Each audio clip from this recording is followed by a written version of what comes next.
Indiana Fever taking Caitlin Clark's recovery on week-by-week basis. Stephanie White says, Indianapolis.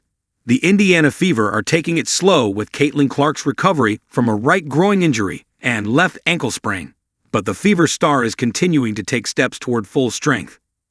Fever coach Stephanie White told IndyStar on a Fever Insider podcast episode, launching Wednesday this week, that Clark isn't yet back to playing 5-on-5, but she has done some work in 2-on-2 and 3-on-3 situations.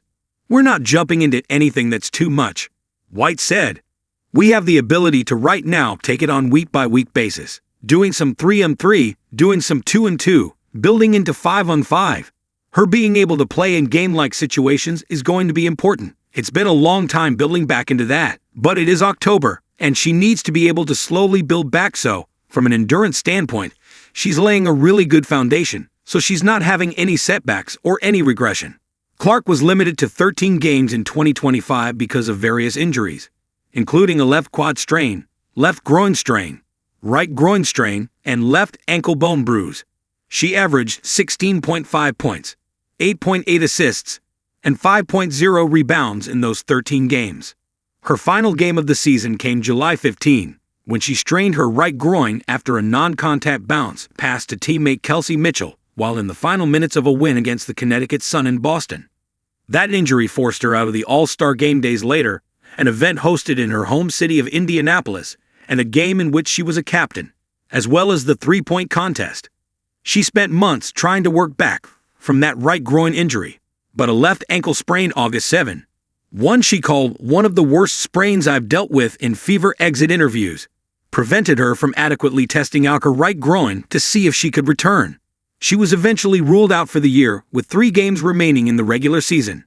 The Fever's season extended 3 weeks with their run to a decisive Game 5 of the WNBA semifinals against the eventual league champion, Las Vegas Aces, and Clark gave her support from the sideline in every game. I would never speak for Caitlin, but it's frustrating as an athlete to go through injury when you're not able to do what you love to do, White said Monday. Certainly, having setbacks, then working your way back, then having another setback, all of that is frustrating. While it's frustrating, it's important that we get her back at 100% and that she's comfortable, she's confident, that she's healthy, and that we can move forward in a way that continues to build for her career and her franchise. The Fever expect her to be back at full strength by the beginning of the 2026 season. Clark has a bit of an earlier timeline, as she said she hopes to be on the USA basketball women's national team for the World Cup qualifiers, which run from March 11 to 17 in San Juan, Puerto Rico. Still, those qualifiers are months away. Clark doesn't have plans to play in Unrivaled, a 3x3 league based in Miami, or Athletes Unlimited, a 5x5 league based in Nashville, this offseason either, giving her ample time for a full recovery. And it starts with the fundamentals. Just as much as being on the floor and working skill set and working on movement patterns is rhythm and timing and balance and all of those things, White said.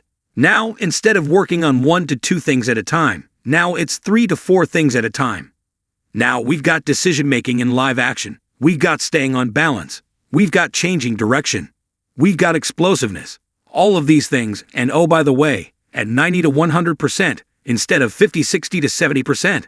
It will take some time, but we do have that opportunity right now to begin to lay that foundation.